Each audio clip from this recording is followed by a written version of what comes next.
Well, I think we've had enough talk. It's time for the main event.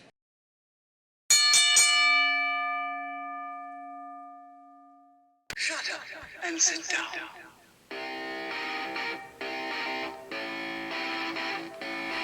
Good evening, everyone.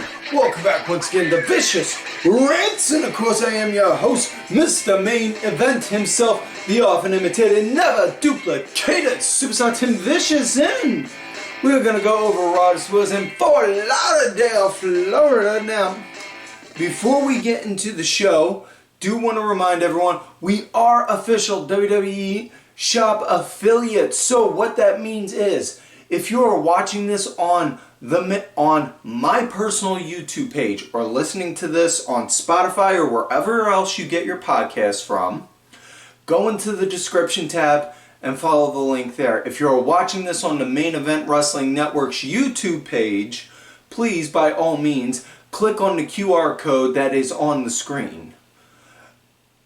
Do either or. Then, go to that'll take you to WWE Shop. Now, what's the difference between going on that link, scanning that QR code, or just going on to Google itself and putting it and getting to WWE Shop? Well, since we are affiliates, what that means is you click that link, you scan that QR code, you go to that store, then you make a purchase on there. Because let's face it, folks, if you're going on WWE Shop, you're already looking to go and get some of that sweet, sweet merch. Whether it's a Cody Rhodes shirt, whether it's a Bloodline shirt, that new OTC Roman Reigns shirt, any of that fine quality merchandise they got. You go and you make a purchase off of that site, then we in return receive a small nominal commission off of it, which in turn will help us make this show better for you. So folks, I always say all the time, help us help you, and this, honestly, it costs $0 in regards to doing this. So all you got to do, easy enough, you go on WWE Shop by clicking the link, scanning the QR code, make your purchase, and in return it helps us. So again, WWE Shop affiliates, click the link, scan the QR code. We thank you for your business and your time to listen on that. Now that we've gone over that, folks, we are going to switch gears and talk about last week via the SmackDown Rewind and the big highlights from last week's SmackDown. The show started out with it being Tiffy time, with Tiffany Stratton out there going and introducing the Queen herself, Nia Jax. Long may she reign, celebrating her new women's championship win at SummerSlam. And whoo, doggy, listen, Nia Jax is a gorgeous woman to begin with, but my God, I don't know what the hell she did that night, but she went from turning it up to 10 to turning it up to frickin' 40 on that. Just wow. That's all I'm going to leave that as. Now she came out. She came out on the sedan thing where they had the guys carrying her out while she was sitting on the royal throne. Came out, got into the ring, gloated over on how she won, how she knew she was going to win. Long may she reign, all that blah blah blah blah blah. Then, yes, boys, the two most tastiest snacks in SmackDown, Pretty Deadly, came out to do a musical number for their hit musical, Pretty Deadly, the musical, which I can neither confirm nor deny, but it is possible, given the success of Deadpool and Wolverine, Hugh Jackman may or may not be signed on for that. So either way, they started to do their number for it, and then they started to do their number. The next thing you know, wouldn't you know it, Michin Mia Yim came up out of nowhere, did a sneak attack, cleared out the entire ring using a Singapore cane, and then after that, you see later in the show, Michin's going to wind up getting a match with Nia. The following week, which is this Friday coming up after the Friday following the date of this episode's release, so stay tuned for the next episode to hear the fallout from that. And that's what happened on the opening segment. We had Carmelo Hayes going against Andrade again. This was number 3, I believe it was. This was a good match. I thoroughly enjoyed it. I thought it was good. Melo got the win. I was actually relatively shocked on that, especially especially given on how he's been getting pushed as, he was the NXT number 1 draft pick, NXT number 1 draft pick, NXT number 1 draft pick. All the while he was just catching L after L after L. So it was a good, healthy change of pace. In my eyes, anyway. I thought it was a good, healthy change of pace. Naomi had a match against Blair Davenport. I gotta say, I was thoroughly impressed. I'm not the biggest Blair Davenport fan, but I enjoyed this match. Blair wound up getting a win. Hopefully it leads to bigger and better things for her. And I say all the time, I don't have to like you. I don't have to be a fan of yours, but I still will give you the respect that you earned for just walking through the ropes. So yeah. Then we had the finals for the Tag Team Eliminator, which was Street Profits against DIY. This was a hell of a match. Excuse me. This was a hell of a match.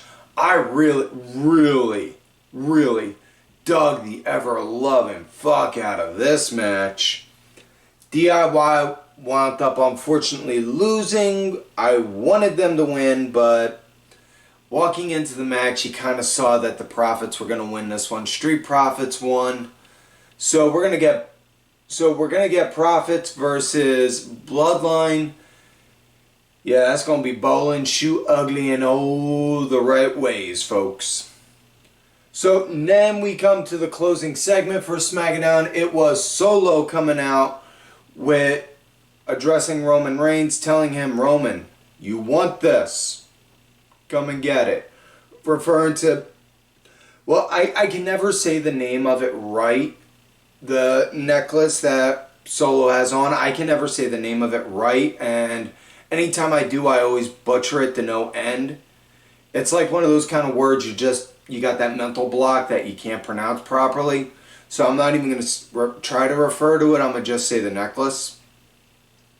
So Roman comes out, very slow, methodical pace. You hear the people yelling OTC, OTC for the original Tribal Chief. Rightfully so. Going all for Roman. Roman then goes in.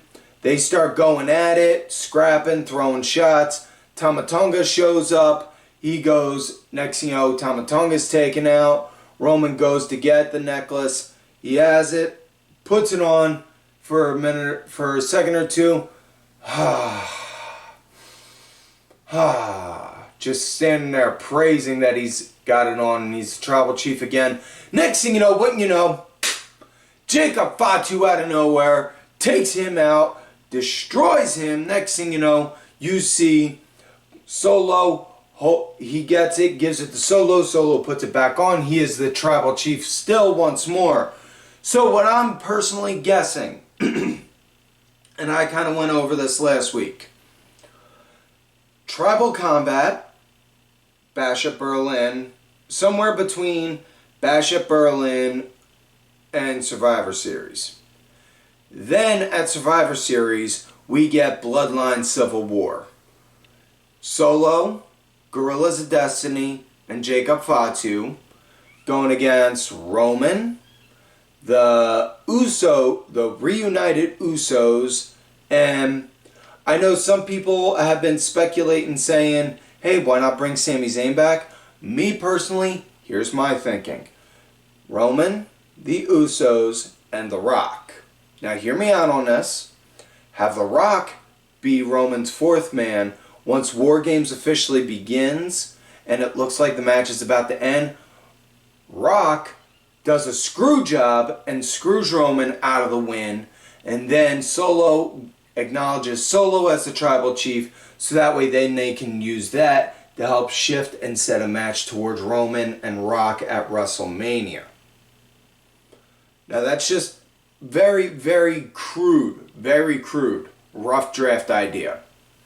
Nothing saying that that would work or be good or, I didn't think of any finer detailing, so to say. It's just a rough idea. But that's me, that's my thinking. So now that we've gone over all of last week's SmackDown, let's get into this week's show. Raw in Fort Lauderdale. It starts out with Randy Orton coming out to the ring, addressing the crowd. Folks, it's been a while, but welcome to Monday Night Raw. Nice good pop. Yay. Talks about on how, Gunther wanted to keep this professional, wanted to keep this professional with us, didn't want this to really get out of hand or get ugly with us, but then you had to cross the line. You had to cross the line by bringing my family into this. You had to talk about my dad. You had to talk about my granddad. You really think I was just going to sit there and let you? No. So, Gunther, man, listen, hey, I had to break this to you, but you're going to want to take a picture of you holding that title while you can, because just like you folks here are going to want to take a picture of me, because next time you guys see me, I'm going to be a 15-time world champion. Out comes Gunther, addressing Randy, saying, I'll give you credit where credit's due. Randy, you got a cheap shot on me last week. However, I know you. I know your type. I know your style. You are nothing more but just a cheap trick. You're nothing special. I'm going to obliterate you. Now, Gunther, you may want to choose your words carefully, because, you see, we got going from here to Berlin. That's an 8-hour flight.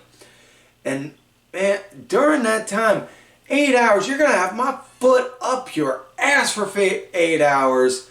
And just to make matters worse, it's a triple wide. And then Gunther just disengaging, not wanting to get into it, starts to back off. Next thing you know, Ludwig Kaiser tries to sneak up on him. Randy, boom, pops him with an RKO. So they officially announced later on in the night we're going to get Randy versus Kaiser as a match. So we'll get into that in a bit. First things first match of the night. We got Jimmy going up against Pete Dunne. Sheamus versus Pete Dunne. We got a pissed off angry Irishman fighting a pissed off angry Englishman. Somebody get a glass of whiskey and a bucket of popcorn, because this is going to be one hell of a show right here. And yeah, that did not disappoint one bit. It was fucking beautiful in all the right kind of ways. Now, I used this analogy before describing Sheamus and Drew McIntyre, but my God, this analogy fits perfectly. For those that have watched The Quiet Man, John Wayne movie, it's a classic. I hope you've enjoyed it. If you've never seen it, highly encourage you do. If you've seen The Quiet Man, and remember the bar fight scene with John Wayne, that pretty much sums up how it is when Sheamus is going up against Pete Dunne right here, because it was just a fucking fight. That's all this was. Solid banger with right out of the gate at the start with great back and forth. Oh my God. This is my favorite kind of style of wrestling to watch. When you got beefy, meaty, angry guys that can go and be athletic and just go and throw it out there. And just, love that stuff. Love seeing that kind. But great match. I absolutely loved it. This was, to me anyway, I would say, as far as in-ring work, best match of the night. Match came to an end. Sheamus got the win when Dunne actually got Sheamus's hand and stuffed it inside the turnbuckle pad to where it was wedged in there, like if you had your arm wedged in between, like if you had your arm draped underneath a rag or a blanket or something, and the whole time Sheamus is like, trying to pull it out, and then eventually, yanks the damn thing off. And then next, once he yanks it off, he gets up, boom, pops him with a brogue kick for the 1, 2, 3, ding, ding, ding. Sheamus got the win there. Next up, we got women's action. We got Maxine Dupree. Yeah, I can't do a good Samantha Irvin impression when she goes to say Dupree. Sorry, folks. I tried. I tried because I care. Anyways, Maxine Dupree going against Ivy Nile. This is a rematch based off of last week, which we did go over when Ivy turned. And before the match started, Chad Gable did officially welcome her into the team American Made. And again, I'm just waiting since they bought all the rights to WCW. I'm just wondering, is there anything saying they don't own the rights to Hulk Hogan's American Made song from WCW? Because, just think, having them come out saying their team is American Made, they're American Made, and then just having that blasting. No? I'm in a good mood and I'm giving you folks comedic gold. I hope you're appreciating this. Anyways, I thought the match was decent. It was... Excuse me. Excuse me. Match was decent. Maxine, she went all out right at the start. Going at Ivy, beating the tar out of her on the outside. Once they started getting into the inside of the ring, started kind of going the other way right up until once Ivy started getting more momentum to the point of she was controlling the pace and flow of the match. Lights went out. Done. Done. Done. And then we heard the Wyatt music, and you just see Ivy like, what? And you see Gable and the Creeds get right by her like, no, we're not doing this. We're not doing this. We're done with the Wyatts. And all you see, next thing you know, is Sister Abigail, Nikki Cross, come behind Ivy, scares her out of her skin.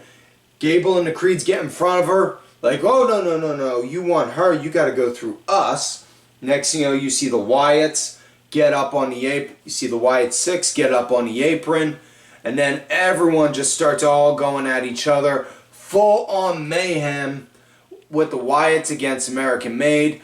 And then after all that was said and done, folks, it has been announced.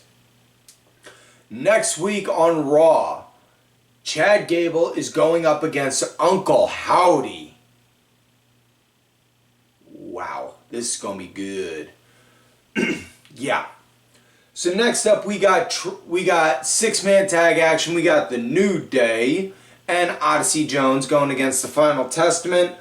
Karrion Kross with the Authors of Pain, Akam and Razor. Now, they did show a backstage segment where Kofi did address the Woods. Listen, Woods, you've been seen kind of down ever since I brought Odyssey over. What's going on, man? Well, it feels like, kind of like what everyone's been saying, like you brought him in just to take E's spot. You know? He's not just somebody that we could fill in. Whoa, Woods, hold up. I never once thought of bringing him in to take Big E's spot. No, Big E's family. He's always going to have that spot with us with New Day, no matter what. He always will, forever and ever.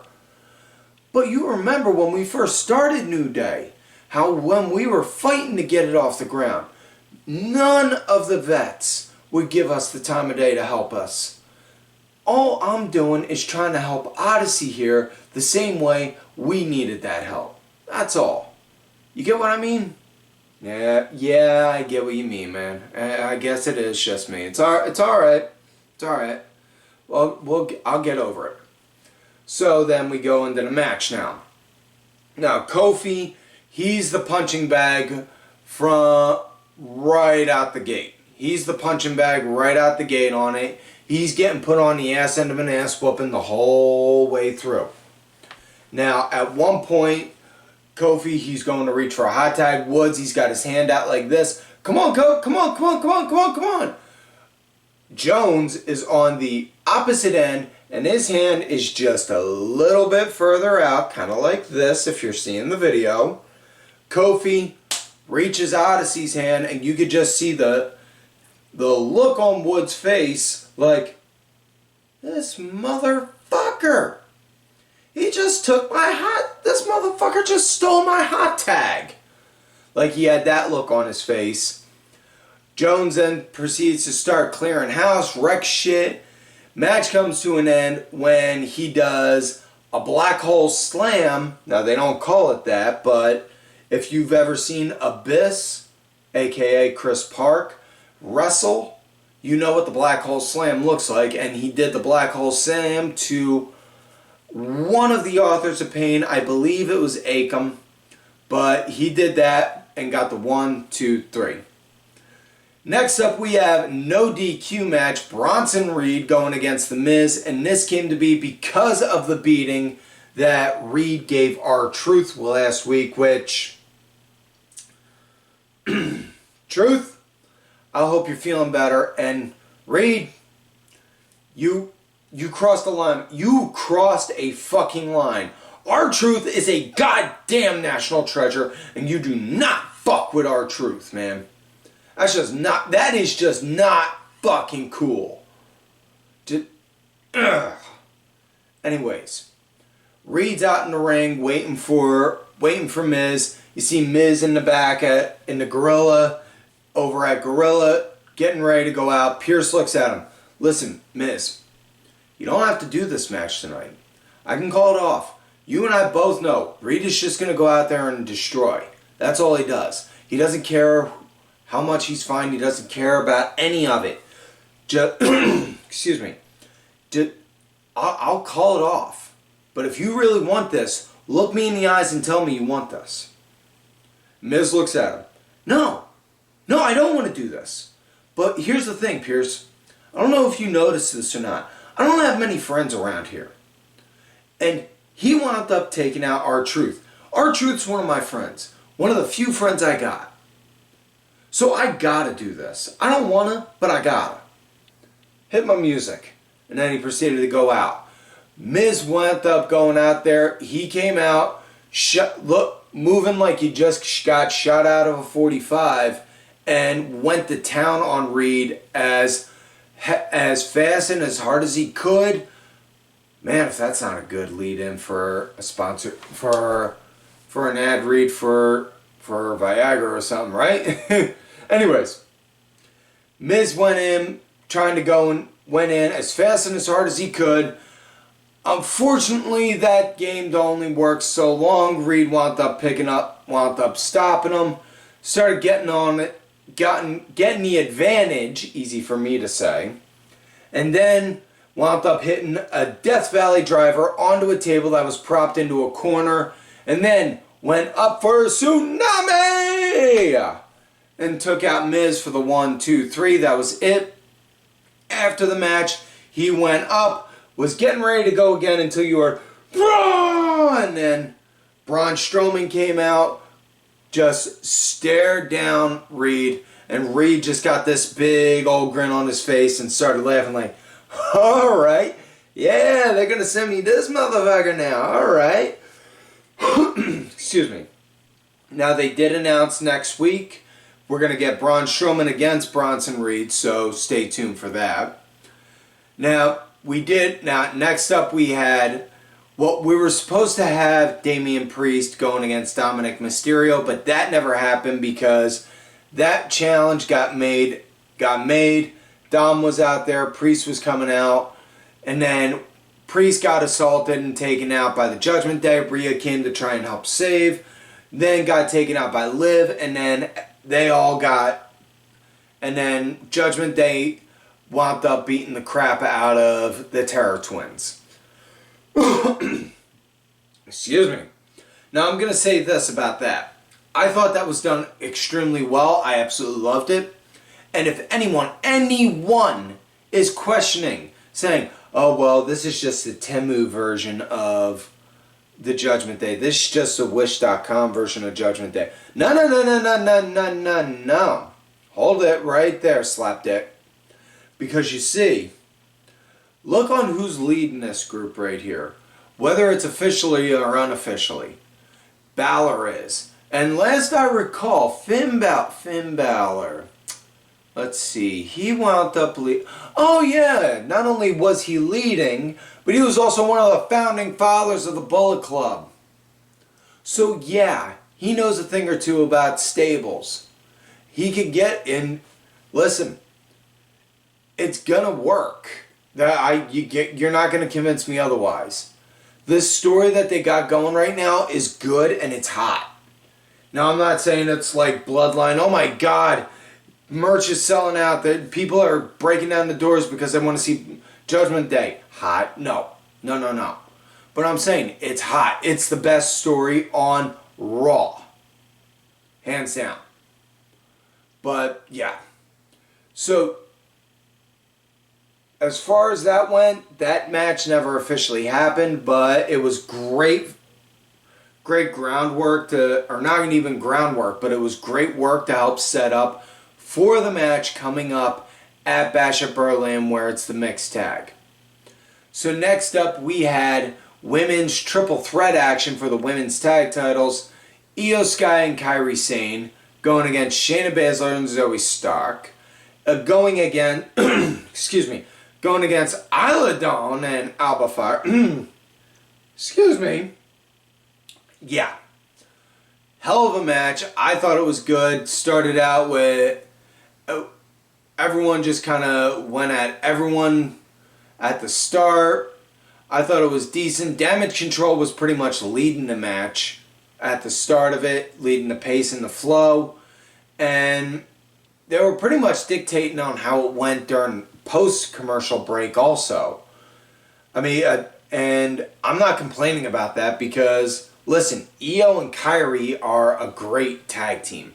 I'm not even saying a women's tag team, just great tag team in general. And I'm all for them. I hope they do get the women's tag titles at some point. You know? Now, the match came to an end, and it was actually a pretty gnarly finish. I gave credit where credit's due. Shayna Baszler had Kairi Sane in the Karabuta clutch. She was choking her out. And then Isla came up behind Shayna, easy for me to say. Boom! Hit a backstabber. Held her down while she was still choking out Kairi. And then Alba Fire came off the ropes and did a swanton onto Kairi, which then pushed down onto Shayna.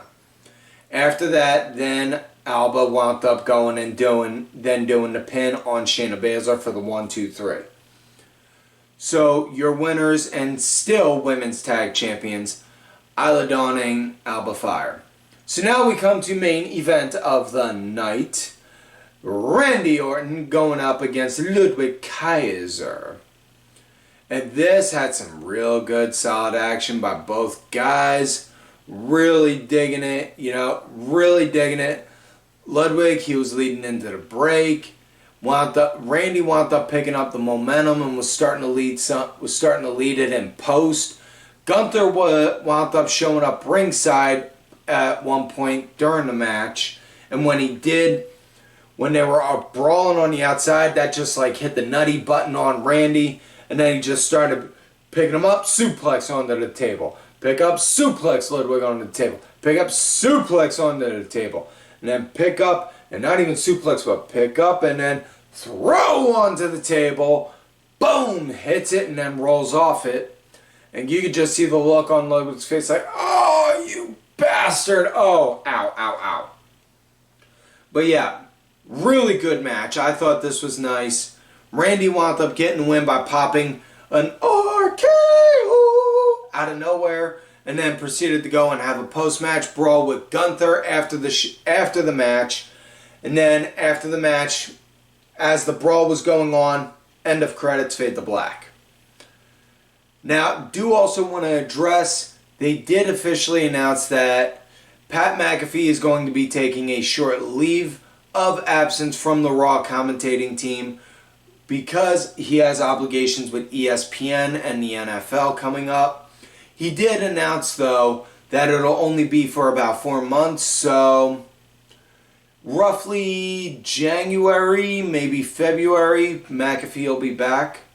So let's see, it's August now, 4 months, September, October, November, December.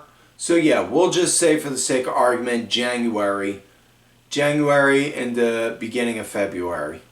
That's my personal guess. But either way, hope for nothing but the best for Pat. I absolutely love McAfee's commentating style. I think it's great having an actual fan calling a match. But with that said, folks, that is it for this week's show. If you're listening to this on Spotify or anywhere else you get your podcast, leave us a 5-star review or whatever kind of positive feedback you can. Any and all creative criticism. If there's something you didn't like about the show, let me know. And I will do everything I can in my power to improve it. You can hit me up on my Twitter, @TimVicious. That's where I'm my most active. Folks, also, if you're watching this on YouTube, like the video, subscribe to the YouTube channel. Folks, we're going to do this again. Starting today, as of the day of this recording, between now and when the Royal Rumble starts, if we go over 500, as in we just hit 501, one random subscriber will win a Vicious Rants shirt. It doesn't have to be the tank that I'm wearing, but it could be a regular t-shirt. It could be a women's shirt. It could be a tank top. It could be a long sleeve. If you got kids, and I mean little kids, it could be a toddler tee, or it could even be a baby onesie. So, between now and Royal Rumble, so that gives us September, October, November, December, January, five freaking months. I have nothing but the utmost confidence in you people. It costs $0 to do this, to help out a brother like this. So, folks, I ask you, help me help you. So, like I was saying, that is it for this week's show. Make sure you like the video, subscribe to the channel. Go back, watch some of the other episodes when you can. Look for me on the Twitter @TimVicious. Also, again, 500 subscribers before we break 500, I should say, by the Royal Rumble. You show me you subscribe, I will pick a random winner and send them a Vicious Ranch shirt out of my own money, out of my personal pocket, courtesy of whatamaneuver.net, where you can get all your Vicious Rants apparel.